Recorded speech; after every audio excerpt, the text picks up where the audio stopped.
Oh, here we go. Another off-season, can we say mired in drama for Aaron Rodgers? Are we surprised by the latest report that the Packers aren't totally sold on the four-time MVP? And speaking of quarterbacks, the Browns are looking at options this off-season. Starting to look like they are moving on from Baker Mayfield. And LeBron is going to be without his co-star, Anthony Davis, for now an extended period of time. What does it all mean? Thank you so much, guys, for spending your Friday morning with us here on First Things First. Jenna Wolfe, Chris Broussard, Kevin Wilds. We got Antoine Walker in for Nick Wright today, which means we are going to have a fun topic, a fun slew of NBA things to talk about. But Broussard, is that it for the Lakers? Can we say the season is basically over at this point without AD for an extended period of time? How about looking at it with the glass half full, Jenna? LeBron is about to make his MVP push. How about that?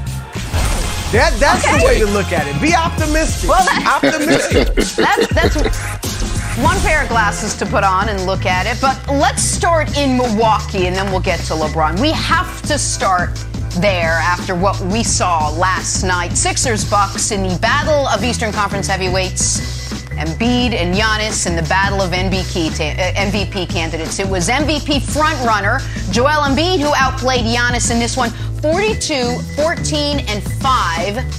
Philly squandered a 15-point lead, but they ended up closing out the Bucks in crunch time. After the big win, Embiid talked about this team's potential. I mean, he used to say scare hours. I say scare minutes. For all the, 48 minutes, we're going to be on the floor, all together. So I'm just excited about it. And, I'm just excited for us to be healthy. And, I got to keep doing what I've been doing. And I'm sure my teammates are going to follow. But, we're pretty excited about what we can accomplish.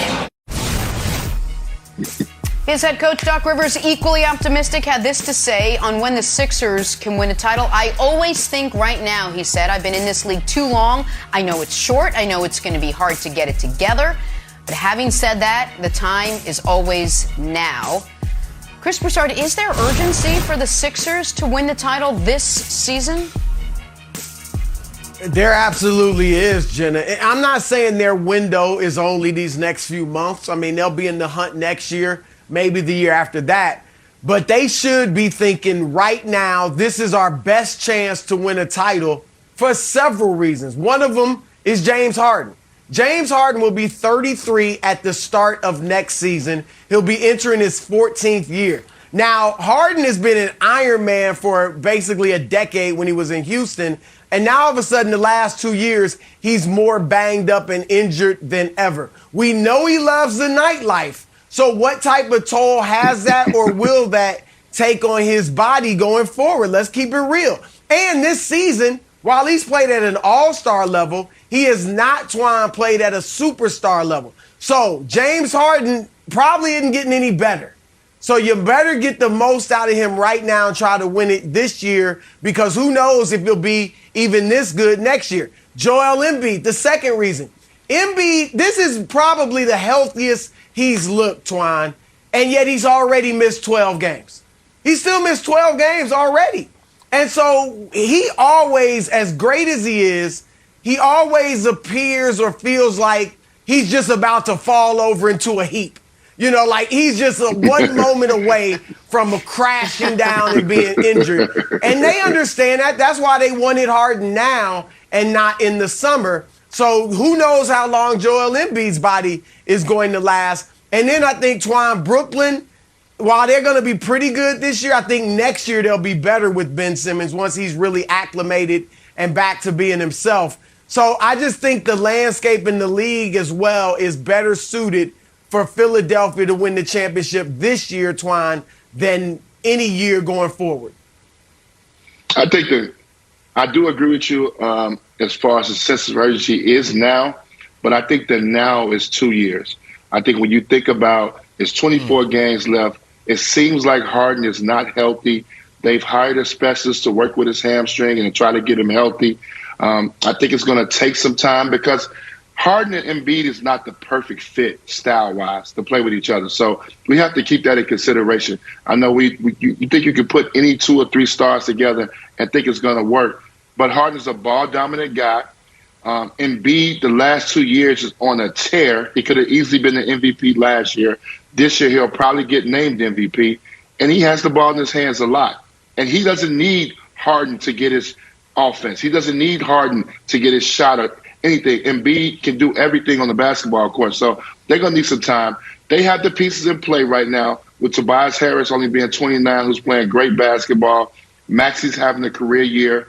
So they have the urgency is now. But if they do come up short, they cannot bail on this season. This is probably going to be a 2-year process to really.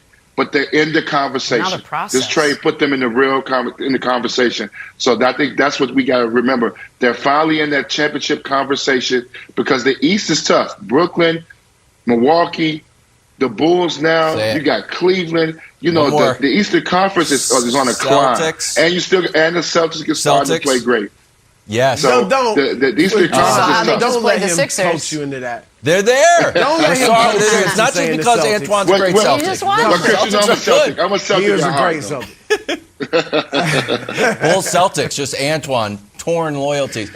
Antoine, I think we're living in the golden age of going for it. That you add a superstar player and it ends up working. Bucks added Drew, ended up working. The Dodgers added Mookie Betts, won the championship. We just saw the Rams added Stafford and OBJ and Von Miller. It ended up working. But in basketball, we've seen like AD and LeBron took some time to gel. We saw, even though Kyrie and KD took some, like they were 13-3 when they all played together, and Harden, you were big on, hey, it takes time to actually make it work. Do you think that this window of making it work is too short to just have Harden start playing after the break and go to the championship? You think they need a full year and an offseason to get their chemistry right? I just don't think Harden is as healthy as they're letting on. The fact that he set out the last 3 games before he got traded, he's not ready to play right now. I just think it's going to take some time. He only got 24 games, and the East is tough. And you're jockeying for playoff position. You're talking about 3 teams tied for the third spot. So these games are going to be very meaningful. You're going to get really, engaged in this. You don't really have time to take a 5-6 game losing streak. So they got to be prepared for all those things. And I think being in Philly and when the expectations become, it's championship or bust, no, this can possibly get done in maybe 2 years or maybe 3. You have to think that way, and you have to recommit yourself. They may have to add a piece. We don't know if this lineup. They played great against Milwaukee last night. I think Milwaukee's the front runner, but Milwaukee's yet to put their victory on the floor for the whole season. So they're inconsistent, and it showed last night. So they're in the conversation. The conversation is strong. They in the mix with about 4 or 5 other teams that can come out the East. Well, see, Twine, here's why I think it's now. I won't say now or never, but I think this is their best shot. Now, you're assuming Harden is hurt, and I think there is something going on with the hamstring. But I also think some of that sitting out was just sulking and pouting and trying to force his way out of Brooklyn. But let's look at the East. I think Chicago, I don't think they're ready to win the East. They've had a great season. I think they're on the upswing. But I think next year is when they really are going to be a better team. Cleveland, just too young. I mean, I think we all would agree, too young to win the East. Brooklyn, I feel like their next season is when it's all going to come together for them, if it does, with Ben Simmons and Durant and Kyrie. We assume he'll be able to play home games next season. So I think they'll be better. Milwaukee, I'm with you. I think they are now the front runner in the East, but they don't look as hungry as they did a year ago. That can happen when you get your championship. I think next year they may be even hungrier if they don't win it again this year. And then you got Miami, which is tough, but they're not like a world beater. So I think the East will be even tougher, Twine, next year to win than it is this year. And that's one reason I think Philly needs to strike while the iron is hot. But I agree with you, Broussard. I don't think Philly fans want to wait for a second process. They waited a long time to get to this point. I'm not sure how much patience they're going to have with the current iteration of this lineup right now. All right, we're going to talk about this a lot more coming up. We got to make a turn, talk some NFL. Are the Browns ready to move on from one Baker Mayfield? Don't tell Baker we're asking. Tell you why we're asking, though. That's next. First things first. Hey, tomorrow, Big East Hoops tipping off at 11:30 Eastern as Xavier takes on number 24 UConn. Then at 2:30 Eastern, Iowa battling number 18 Ohio State in Big Ten action. That is tomorrow on Fox and streaming on the Fox Sports app. Let's get to the NFL now. Talk some Baker Mayfield. Big offseason for the Browns quarterback after the year he had. The injuries led to bad play. The bad play led to bad decision making. The bad yada, yada, yada. Browns finished 8-9. Now, according to Mary Kay Cabot, the Browns could be looking for veteran upgrades at the quarterback position. She also reported that if that search fails, Cleveland will support Baker fully. We're looking elsewhere, but if that doesn't work, we love you. With that, we say good morning to Super Bowl champ, am I right? Greg Jennings. Greg, good to have you. He's in for Nick Wright this morning. Greg, what does this tell you about the Browns' faith in Baker Mayfield? It tells me that they are not fully in love with Baker Mayfield. They have their eye on a different little lady or a quarterback in this particular instance, and they don't know who. They're looking. They're on the market. Even with that ring on their finger right now, they're like, I'm going to peek around. And Baker Mayfield should understand it. This is the business. He didn't perform. If we go back a couple years ago, they make the playoffs for the first time in forever. And he is a large part of that, a reason for that. But he was not the sole reason. They were a run first and will forever, for right now, the way they're constructed, be a run first team. All Baker Mayfield was expected to do was take a step forward this year. He did not do that. Whether it was because of injury or what have you, he didn't do that. All they wanted to see was, can we lock in you at the quarterback position? We got our running backs. We got our defense. We got receivers around you. We got weapons. But can you step up? Can you be the quarterback that is warranted this payday? And they don't believe that to be the case. And you got to understand, there are quarterbacks that will be available. Kevin Stefanski, coming over from the Minnesota Vikings, took the head coach job. Obviously, right now he's saying all the right things about Baker Mayfield, but he has a great relationship with Kirk Cousins, and he would love to have Kirk Cousins run that offense because he knows that's a step up. Kirk Cousins may not be like top 5, but they can win, and they can win convincingly with Kirk Cousins at a quarterback. And I believe that is a person or a name that they're going to be looking at, Chris. But, yeah, I would look elsewhere as well. Baker Mayfield has not proven to be the answer in Cleveland. He's had some success, but he's had too many of lulls in his career so far. And they can't have that at the quarterback position when you have that amount of talent surrounding your quarterback. Okay, Greg, the way that Mary Kay Cabot kind of worded this is interesting. She said, you're looking for an upgrade, and if you don't get it, you go back to Baker and you fully support him. Now, if the upgrade is the crown jewels, Aaron Rodgers, Russell Wilson, maybe Deshaun Watson, I think that plan works. You go for them. If you don't get them, then you go back to Baker. Because I think even Baker, Greg, in his heart of hearts, would understand you going after one of those guys. And I don't think he'd be hurt if, they tried to get Aaron Rodgers. Okay, they couldn't. I'm here now. I think he'd understand that. But you brought up Kirk Cousins. Maybe there's Jimmy Garoppolo. There's other guys out there, Jameis Winston. Like, that's what intrigues me. If they were to go after one of those guys, I don't think Baker's cool with that. I think he would look at that like, hold up. All right, I understand Russell Wilson, but you're going after Kirk Cousins? You think he's better than me? I don't think that's when I think it would become a problem. I want to throw that at you, Greg. Do you think they should go after Kirk Cousins or go after Garoppolo? Or because if you do that, then there's no we fully support Baker. It's like he's not our guy. We're going after another pretty good quarterback, not an elite guy. You think that'd be a better upgrade to go after Cousins or Garoppolo? Well, when you say Garoppolo, I'm not sure if I would go that far. But Kirk Cousins, of course, without hesitation, he's an upgrade from Baker Mayfield. Look at his resume.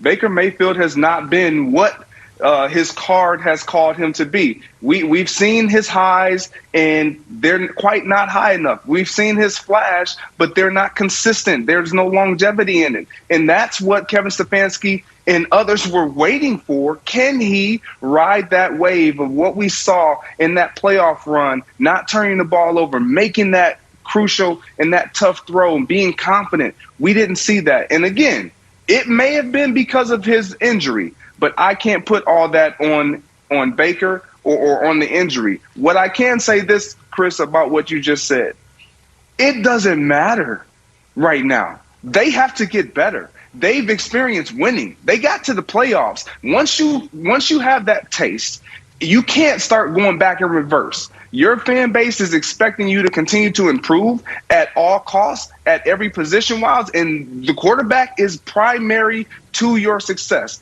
And if they can't get it done at that position, you will not be successful in this league. Okay, so I think those are all fair points. Can I break some news here, Broussard? I know you've got the journalistic background and I don't, but I'm going to try to put on a journalism hat and tuck the little news placard in on the side. Russell Wilson's not going to Cleveland, guys. And you know what? Yeah, Aaron Rodgers is not upgrading from the Packers to the Browns. Like, we're going to look at it. We're going to kick the tires on the 4-time MVP. You know what, Browns? Maybe Tom Brady comes out of retirement and plays for you to stick it to Belichick. You couldn't win with the Browns, but I can. Oh, TB12 is back in Cleveland. It's not happening. So I think we're in the right spot of, do you take... You're in the backs of the plane in a middle seat. Do you want to move up a little bit to a middle seat? Like, yeah, maybe. So, Greg, here are the other options. One other guy. Carson Wentz? Indianapolis wants to move on from Wentz? Would you do that move, Greg? This is, again, injuries. And when it gets into the moments of, can I depend and rely on you at your position? And I would say no. I'm not going to say Carson Wentz is even an upgrade from Baker Mayfield. I can't depend on his durability. I sure can't depend on his reliability as far as throwing the ball away from the other team and into your own team's hands. So when you look at those things, I'm not saying Carson Wentz is an upgrade at all. But you make a great point. Aaron Rodgers has no interest in the Cleveland Browns at this tenure in his career. Russell Wilson, I don't believe. Deshaun Watson, I don't. Like, there are so many guys that are looking at Cleveland like, yeah, I'll pass. It's a great aquarium. We know Broussard. Enough of the Cleveland hate. Enough of the Cleveland hate. The NBA could have held its crown jewel 75th anniversary All-Star game anywhere. Right in Cleveland. Where are they doing it at? Right in Cleveland. Thank you, right Jenna. In Cleveland. Enough of the hate. It's open. It's in play. It's in play for these guys. I doubt they get them, but it's in play. All right, but here's the deal. If I'm Cleveland, I agree that Kirk Cousins is better than Mayfield, Greg. But I'm not doing that upgrade. I'm sticking with Baker unless I can get one of those big three guys, which you're right, I probably can't.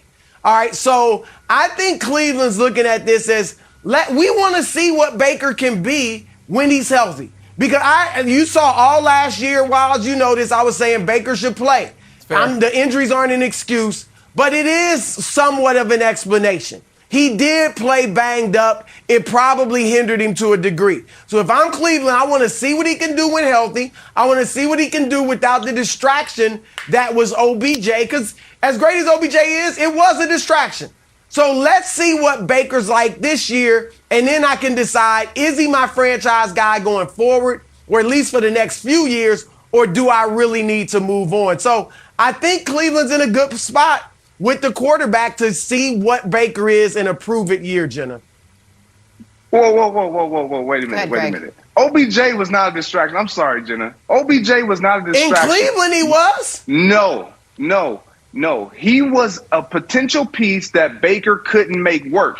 Look at what we've seen of him since his departure. You can't make that claim any longer, Broussard. When we see a guy who is in a healthy environment, an environment where he believes the quarterback can get me the ball anywhere on the field, and I don't have to be the primary guy, and then I'm in Cleveland, I can't even get a pass thrown my way. I can't even get an accurate pass, and there's all these excuses. No, we can't keep saying OBJ was was using him as a scapegoat. He was not the reason. It is Baker. Let's stop.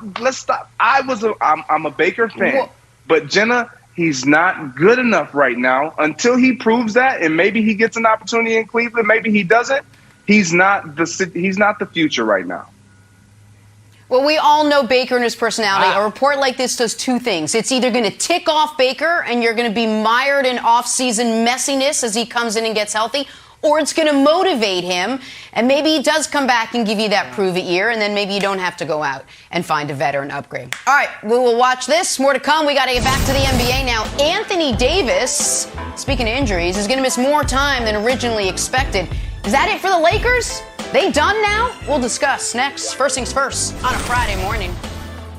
So the Lakers found out yesterday that Anthony Davis will be out a little longer than originally thought. An MRI revealed a midfoot sprain. Team doctors will reevaluate the superstar in 4 weeks to see where things are.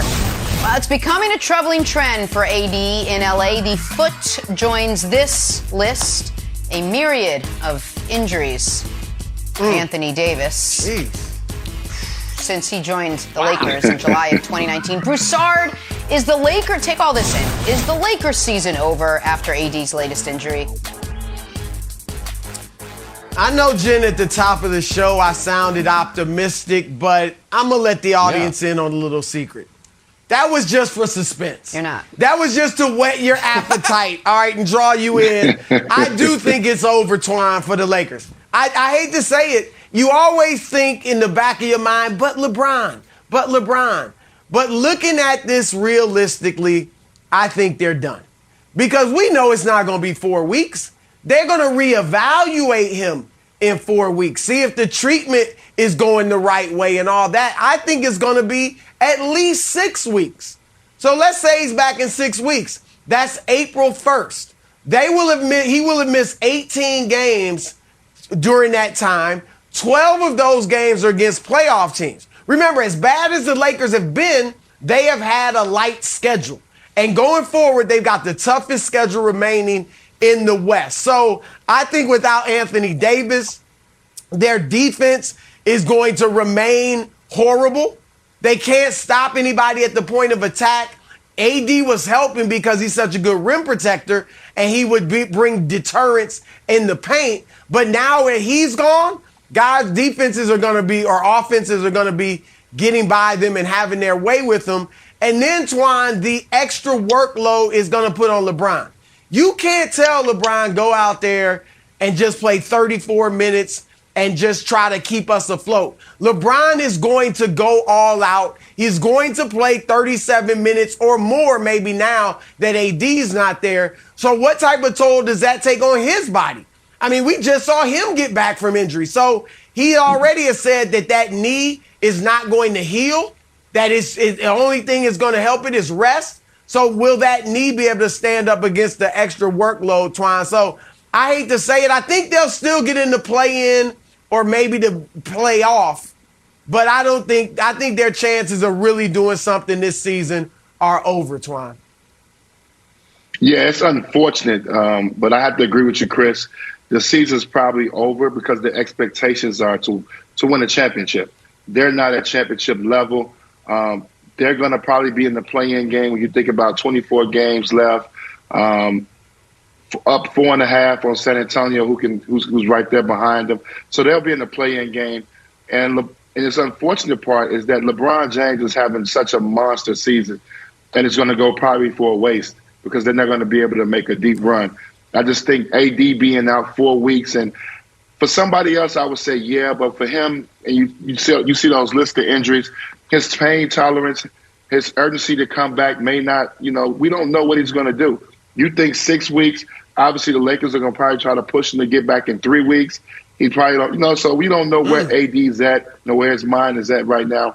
But it's unfortunate because we didn't get this chance to see this team play because of injuries. I know everybody's like, oh, this has been such a terrible season and tried to blame it on Westbrook.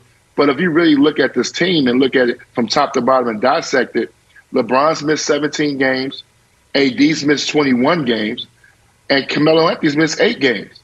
How do you expect to have a good season? It's actually great that they're 27-31 when you think about those three guys missing as many games as they have. So this is one of those seasons that they're going to probably have to really think about what are they going to do with AD. Obviously, you don't want to think, it's too early for that, but his injuries are killing them, and you can't get LeBron. You don't know how much more he has left. I'm never going to say, after seeing Tom Brady and LeBron, the way these guys are playing late in their career, I'm never going to count them out as how long they can play. But he's having an unbelievable season. We want to get a chance to see him carry this through deep into the playoffs.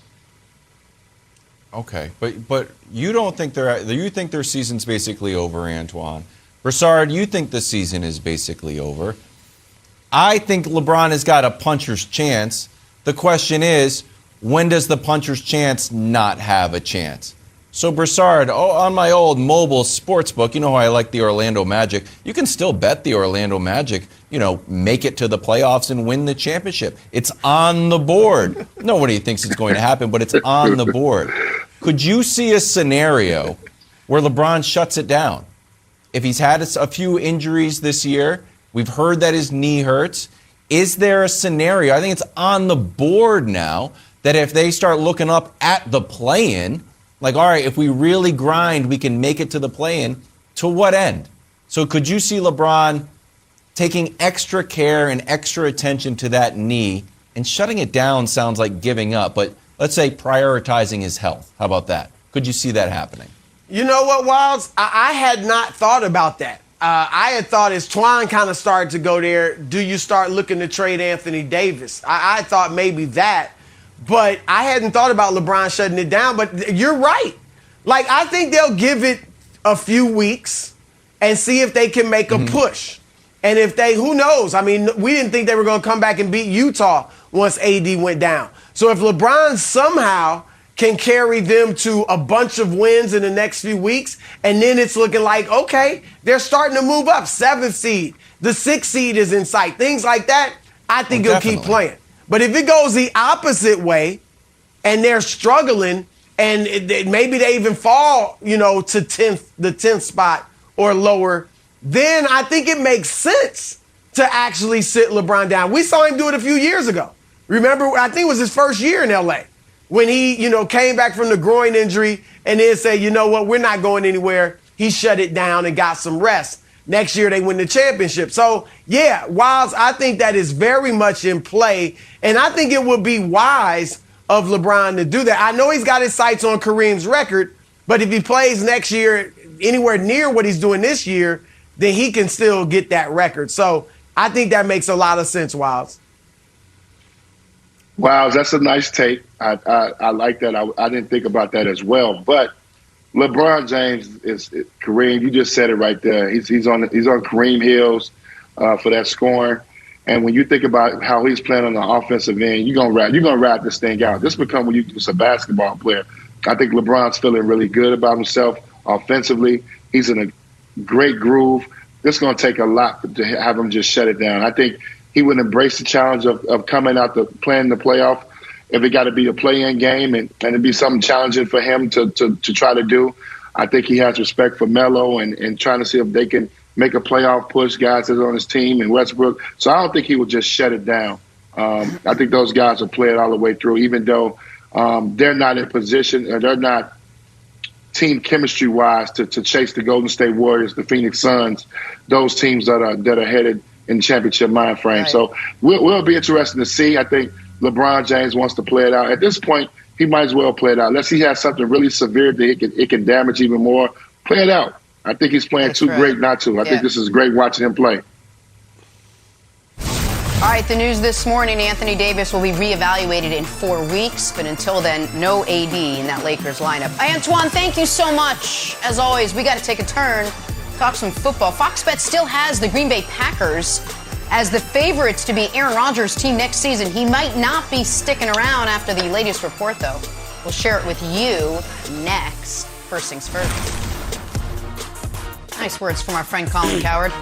We have Greg Jennings back with us now. Greg, let's talk about your former teammates, Aaron Rodgers. Conventional wisdom says there'd be zero drama surrounding keeping the back-to-back MVP in Green Bay, but conventional wisdom is so 2021. We want oddly interesting wisdom. The latest report says some within the Packers organization Wonder if Rodgers can even succeed in January and February. Oddly interesting. Greg, the only time Rodgers won a Super Bowl was with you, and he hasn't been back since. Do you believe this is a legitimate concern? No, this is not a legitimate concern. And I know many, like Broussard, are going to say, well, he hasn't gotten it done in the postseason. And albeit that is true. But let's not forget, how do we get to January or late in January and February? We have to perform in the months prior or leading up to. That's the regular season. And the guy has been the MVP consecutive years in a row, 2020, 2021.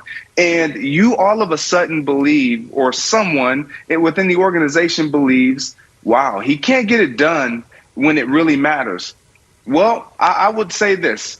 If he can't get it done when it really matters, what quarterbacks are you going to put on that list, or that short list or long list, that you would swap for Aaron Rodgers right now? That can get it done. That will be available next year.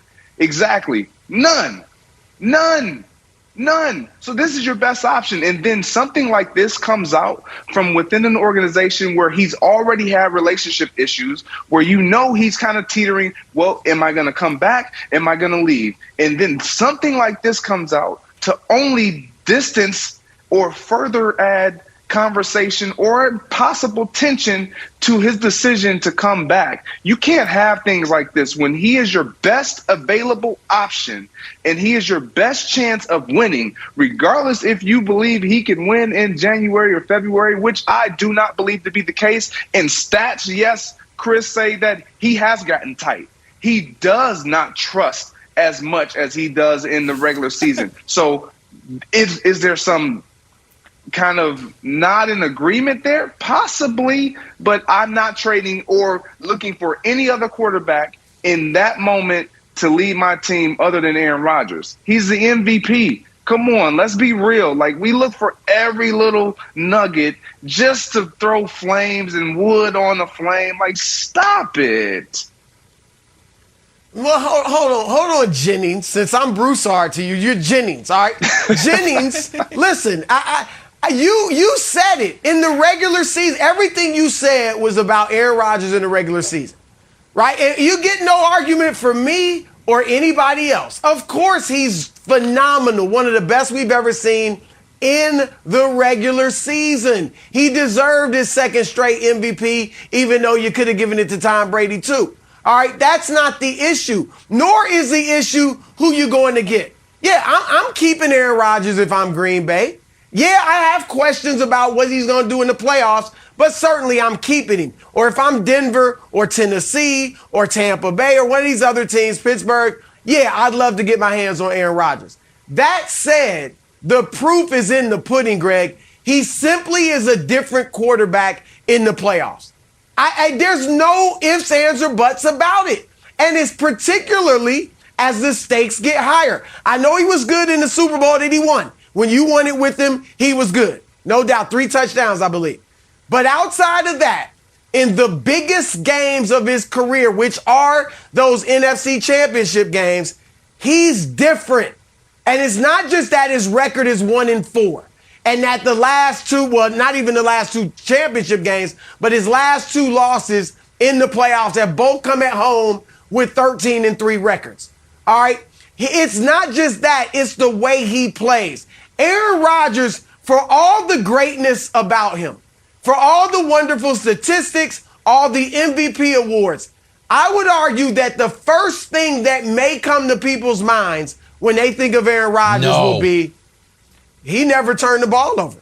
No, I'm not saying. He never threw interceptions. Oh, okay. I thought you were going to say that dude, okay. I mean, that's true. He was so protective of the football. He could give you 40 touchdowns and only 5 interceptions. But what happens while he's in the NFC title games? In 5 games, he has 9 touchdowns and 8 interceptions. That tells you it's more than physical. It's more than the opponent. It's in his mind. Because now all of a sudden, he's uncharacteristically throwing the ball away. We even saw it in the last loss to San Francisco, Greg. 3rd and 11, 3.5 minutes left. He throws downfield to Devontae Adams, who's double covered. When he had Allen Lazard wide open in the middle of the field, would have been a first down. Fair. At least they would have got the field goal to tie the game, if not the go-ahead game-winning touchdown. So I do think the questions are legitimate, no matter how much Jennings wants to argue it, Wilds. And I would imagine that you agree, too, because you're a facts guy, not a feelings guy. No. Well, I'm both. I am both facts and feelings, head and heart. Nice combo. True Renaissance man, old KW. Here's the thing. I thought you were going to say, the Aaron Rodgers narrative is that he can't get it done. I thought that you were going to tag him with that. And I'm going to say, hey, are you sure he's played that poorly in all of these playoff games? When you look at Peyton Manning, two-time champion Peyton Manning, we've washed away how much Peyton Manning struggled in the playoffs, and Aaron Rodgers plays much better than Peyton Manning. Here's the other thing, Broussard. Tom Brady, ultimate winner. Tom Brady threw a bunch of interceptions against the Saints. They pulled out the win. Doesn't matter. Tom Brady, the great champion. Aaron Rodgers doesn't play special teams. And if that's in the Packers, Greg, special teams was bad all year. I think PFF had them as the worst special teams unit in the entire league. Surprise, surprise, you get a field goal blocked, you get a punt blocked, you lose the game. I don't put this all on Aaron Rodgers. I put it on the team building, and now they got rid of their special teams coach, and they're bringing in Rich Bisaccia, so that should help. So if anything, support Aaron Rodgers, add more weapons to the team, invest more in what he's good at, invest more in special teams, and let him get over the hump. Is he allowed to have a bad game? Yes, but he's not the one that got the field goal blocked. He didn't get the punt blocked. I'm still in on Aaron Rodgers, and there's no other options. You're not going to do any better in Green Bay. So you're complaining about him not getting it done in February. Well, good news. You're not going to even be playing in February. Be out ice fishing with Greg in Minnesota and Wisconsin. So I'm in on Aaron Rodgers. In general, I'm also in on ice fishing. I didn't mean to take a shot at the ice fishing community. I think it's a fun sport. Good. Well, I'm out on ice fishing because I'm not getting on the ice, but I'm in on your take, Wilds. I love it. Look, let's not forget, and I think sometimes, Chris, you get all high and mighty in your little journalistic seat, and, you're covering LeBron all the time and Giannis, and you love Tom Brady. You always want to hand him half of the MVP trophy. But the reality of it is Aaron Rodgers, although the Packers have a great team, he has always carried more weight than any other quarterback in this league. He cannot have performances where, like you mentioned, in the postseason, because his team hasn't proven to be able to overcome any of his lulls. That being said, he has given them the best opportunity and the chance to win year after year after year, the last 3 years. And I'm going to go to the regular season because you can't even entertain the postseason if your regular season isn't where it needs to be. Almost 40 wins, 39 wins. It would have been 40 if they would have played against the Lions this past season, and 10 losses. Like, where are you finding that to get to the postseason? And like I said, when you look at the totality of the team, when you get into the postseason, it is not just about the individual player you have. Yes, do they need to step up and play big? They do. But collectively as a team, you better have a better opportunity, or you better have a better core and a better team that can go out there and facilitate and execute a game plan to perfection and get you a win. We look at the 49ers. We look at all these. You can say Jimmy Garoppolo's a winner. Because he has a better team around him, a support system. When you look at Aaron Rodgers and the Green Bay Packers, it is that. It is Aaron Rodgers and the Green Bay Packers. If you unplug Aaron Rodgers, we don't talk about the Green Bay Packers, period. That is fact. And so for someone to say he can't get it done when you have gotten it done, I tell my kids all the time, you can't try something that you've done. You've done it, so do it, period. You've done it, so do it. Aaron Rodgers has won in January and won a Super Bowl. Right. So when I see that, it's a matter of just getting it done. If the weight is heavy, okay, it's heavy, carry it, and let's move on. All right, I'm looking for him to do it. That's it. You're right. He did it a decade ago. But since then, he's 7-9 in the playoffs. And look, the defense got blamed for a lot of years on all those losses. But the last 2 years, the defense has been top 10 in the league. And Aaron Rodgers hasn't scored enough points. You look at the numbers like Wiles threw up, they don't look bad. And I can even go back to the loss 2 games ago to the 49ers when they were down big at the end of the first half because Rodgers didn't put up any points. And then he padded his stats in the second half. Same thing against Tampa Bay. You know, when they lost to Tom Brady. Bad first half, they're in a hole. Second half, he rallies. So you can look at a lot of Rodgers' playoff games, and he's had a bad half that put him in a hole, or a good half that made it look good and made it close. Or he started well, and then in the second half, he struggled. I need 60 minutes. And here's the final word, guys. You're right, Greg. Nobody's saying Aaron Rodgers is not an all-time great or a Hall of Famer or top 5, top 10 quarterback of all time. Of course. But he's at the level where we're nitpicking. It's not just about MVP awards. It's not just about regular season statistics. We are looking now for the ultimate, which are Super Bowl wins or at least appearances. And we're saying, why hasn't he gotten to more than one? And the fact that, let's face it, Tom Brady has changed the math, guys. With his 7 Super Bowls, now we're saying one doesn't feel like a lot anymore. And then Patrick Mahomes, to start his career 8-3 in the playoffs, 8-3 in the playoffs. You saw Manning's record. You saw Aaron Rodgers' record, 7-9 since the Super Bowl. These young guys today, Mahomes and then the older guy Brady, they have changed the math. So now we are looking at Rodgers' numbers a little closer and say, wow, he's coming up short. All right, we got some stories to start your morning, sponsored by Ram Trucks, built to serve. Rick Bucher back with us, talking some Lakers. They found out yesterday Anthony Davis will be out a little longer than originally thought. An MRI revealed a mid-foot sprain. Team doctors will reevaluate the superstar in 4 weeks. It is becoming a troubling trend for AD in LA. I mean, pick a body part. He has injured it. A very long list of injury designations he's had since joining the Lakers in July of 2019. Broussard, is the Lakers season over after AD's injury? Let's be real. Jenna, there's always a part of me when LeBron James is on a roster to say, hey, you never know. They got a shot, right? But I got to say it. It's over. Like, they aren't going to recover from this. Because, first of all, let's understand what this report is. 4 weeks, he gets reevaluated. Doesn't say he'll be back in 4 weeks. I think they're going to, that's to see, has the treatment been working? Is it going well? Do we need to change course? Do we need to do anything differently? I think he's going to be out at least 6 weeks. Knowing his history of coming back from injuries, he doesn't have the greatest threshold or highest threshold for pain. So if he's out for 6 weeks, that would bring him back on April 1st. Few weeks left before the playoffs begin, like 2 weeks. He would have missed 18 games. 12 of those games are against teams that right now are in the playoffs. Remember, as bad as the Lakers' record is, they're the 9th seed in the West. They have had the easiest part of their schedule. Going forward, they have the toughest remaining schedule in the Western Conference, and now they're going to have to play the bulk of that without Anthony Davis. So that's going to affect them in a number of ways. Number one, defensively.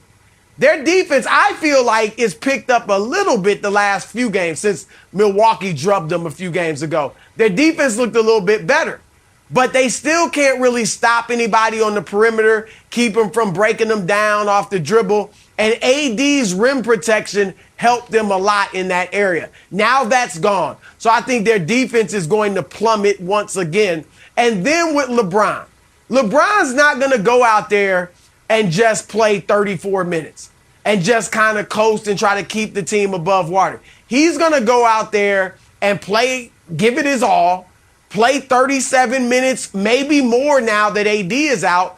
And you have to wonder with him, what type of wear and tear is that going to have on his body? Is that knee or some other body part going to be able to hold up to the increased workload. So, Rick, I don't think they'll fall out of the play-in.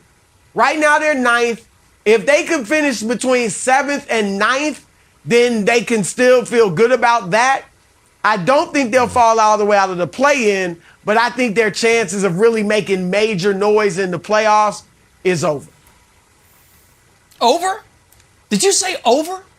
Over. Nothing is over until we decide it is. Shout out to John Belushi. And for you youngsters out there, little Animal House reference there. I am not going to believe it's over until LeBron James shows up on the Lakers bench with a cigar and a glass of wine, which could happen. But until it happens, I am not going to say that it's over. Obviously, all this has to do with how you define over. To Broussard's point, look, they're not going to move up. They're not going to move up. They have 14 out of 24 of their last 24 games. 14 of them are against winning teams. They're 9-18 against winning teams. 14 of their 24 last games are on the road. They're 9-18 on the road. So they're not moving up. But this is the beauty of the Western Conference right now. Shout out to the Portland Trail Blazers who decided to rebuild. There's nobody coming up from the bottom that is going to knock them off. The Blazers might fall out, or the New Orleans Pelicans might take their place. Maybe the Sacramento Kings. Those are the only two teams that are really vying to get into the play-in. So I believe that they can stay right where they are, and I believe that they can win a play-in game when you look at the Minnesota Timberwolves or the LA Clippers or the Pelicans or the Blazers. Like, the Lakers, without AD, should still be able to win one of those games, which then puts them in the playoffs. Now, don't believe that they're going to get much further than that. But they were 500 with AD. Can they stay 500 without AD? I mean, they've basically been the same team, and they've already experienced playing without AD. So I believe that if it's in terms of can they continue to do what they've been doing, yes, absolutely. Can they do more than that? I'm sorry, Nick Wright. No, they cannot do more than that. No, they can't. That's the right take. Look, the Lakers are sandwiched between the Clippers and the Trailblazers. Nobody in their right mind is like, you know what? Clippers, a few things break their way, could win the championship. Blazers, Anthony Simon starting to come on, could win it. They also have the same record as the Wizards. 27-31. No one's like, you know what? Sneaky championship. Few things break the right way. Look for the Wizards to make a run. So here's what I'm going to propose, Broussard, and it's all about the turn of a phrase. So I got winter break coming up with my kids. And if you say, wow, what are you going to do on winter break with your kids? Say, you know what? Nothing. Probably going to sit around, let them sit on the couch, play video games, watch some TV, eat chips. They're going to raid the snack drawer. I'm not going to do anything either. Maybe I'll go for a run if the weather's nice. But basically nothing. Your reaction would be like, ugh, wow, it doesn't seem like a robust childhood that you're providing for your children. But if you ask me, Wilds, what are you doing for winter break? And I said, you know what, Broussard? Staycation. You're like, ooh, staycation. Good for you. Prioritizing yourself and saving money at the same time. Fiscally responsible. A staycation. Good idea. So what I'm proposing is, I don't see LeBron shutting it down. He wouldn't shut it down, Broussard. But I could see him prioritizing his health. Do you think it would be a good idea for LeBron, who's now getting up in age, to prioritize his health? If he looks around and says, you know what, we don't have a championship team, I'm going to prioritize my health and take some of these games off and get ready for next year. Prioritizing health, not shutting it down. You know what, Wilds? I really hadn't thought about that, but I don't hate it. And I think LeBron will go out over these next few weeks and try his darndest to keep them not only above water, but to progress. Okay? I didn't think it was only one game, of course, but I thought they were done when Anthony Davis went down against Utah the other night, and then LeBron puts his cape on and suddenly leads them to victory. True. So I think that's what he's going to try to do over these next several weeks. And then if it doesn't work, if they actually fall a little bit, lose more games than we even expect them to, and he sees, and maybe the prognosis on AD isn't getting any better, and it looks like he'll be out at least 6 weeks, 7 weeks, maybe 8 weeks, or maybe he'll be ready for the start of the playoffs, then I do think for LeBron, it could be wise to say, you know what, let me low manage a little bit and let's see what we can do in the offseason and try to be ready next year to make a run. Obviously, Rick, the Kareem Abdul-Jabbar scoring record is in LeBron's hand, as I think it should be. But he has scored so many points this year. He's averaged so many that he's really, over his next 82 games, he needs to average about 22 points, a little more than that, to catch Kareem. So he's going to catch Kareem next year. So if he plays a little more this year, scores a lot of points, he won't need to play all 82 next year. He won't need to average 25, 26 points a game. He probably will. And so he'll be on pace to catch Kareem, which I think is important to him and should be. So I don't hate Wilds' take, Rick. Here's what I want to throw out to you, though, because there is now at least a little undercurrent of talk about should the Lakers look at trading Anthony Davis. I think they should. I'm not saying shop him. I'm not saying give him away. But, yeah, I'm open to talking with teams. I'm only trading him for a superstar or two bona fide stars. I'm not giving him away, but I would start looking at that now. What do you think about that, and what do you think the market would be? Yeah, no, I'm with you there, Broussard, but it took us 2 segments, but we finally got back to the place where we disagree on things. So I'm glad that we were able to get that done. Yes, exploring options for AD, I think that's a good idea. But you're talking about LeBron might, could, slow it down. Don't say you don't hate Wild's idea. Say that, Wilds, you're on to something, because one of the things we know about LeBron James is that he has been the ultimate businessman. Do you really think that LeBron James is going to go to the wall to try to drag a team, into the 8th or 7th seed in order to lose in the first round? That's not LeBron James. What's more important to him? That he do that, or that he keep himself healthy so that he's going to still be around when Bronny James is eligible to play in the league? I know which one I believe that LeBron is going to pick, which is I want to be around to play with Bronny, not to see if I can get the Lakers to 6 games against the Suns or the Warriors in the first round. So ultimately, I see him absolutely going after Kareem's record. I believe he's been doing that all year long. But the idea that he's going to do what he did against Utah, and let's be clear, Utah, one of the oldest, most unathletic teams in the league, he didn't dial it up until the 4th quarter, and I think it was, if you're at home, if you got Aaron Donald sitting on the sideline, and I can go at Bojan Bogdanovic and Rudy Gobert and Royce O'Neal and finish this off and get a win, I'm willing to do that. I don't know that LeBron James is willing to go much more beyond that just to get to the first round. Rudy Gobert, he's the defensive player of the year. And go after him. It's a treat. It's fun. All right, Rick, I'm going to throw something back to you about this game in particular. Russ didn't play crazy this game. I think he had 16 points. He only took 13 shots, and they won. Do you think that if the Lakers do try to make a push to the play-in, past the play-in, do you think that we're going to get a new Russ? Do you think we're going to get more like Oklahoma City Russ? Do you think that the lack of AD will unlock more in Russ? And oddly, do you think I'm not 100% sure if that's a good thing or a bad thing. What do you think we see from Russ with no AD on the court? He was efficient shooting. He still had 5 assists and 4 turnovers, so it wasn't completely efficient. Right. Wilds, you sound like all the Lakers fans who were convinced when he got there that we're going to see a different Russell Westbrook. We're going to see a different Russell Westbrook. We're going to see a thinking it. Westbrook is who Westbrook is. That's not going to change. So, to answer your question, no, I don't think that suddenly we get to the playoffs and Russell Westbrook becomes Chris Paul and the assist turnover ratio becomes just magnificent. He is what he is. I do believe that he can. I don't believe he's at fault, but that's a whole other question. But here's the thing, because both of you guys are shutting LeBron down in 2 weeks. You shut him down. AD's not coming back, and these anytime soon. Russ will be Russ. And Russ will start going for that triple-double average again. Take another the over season on AD of averaging a triple-double. With no LeBron, awesome. No AD. Rick Bucher, thank you so much The show for must being go with us. Have a on. great weekend, everyone. We'll see you on Monday. Undisputed right now.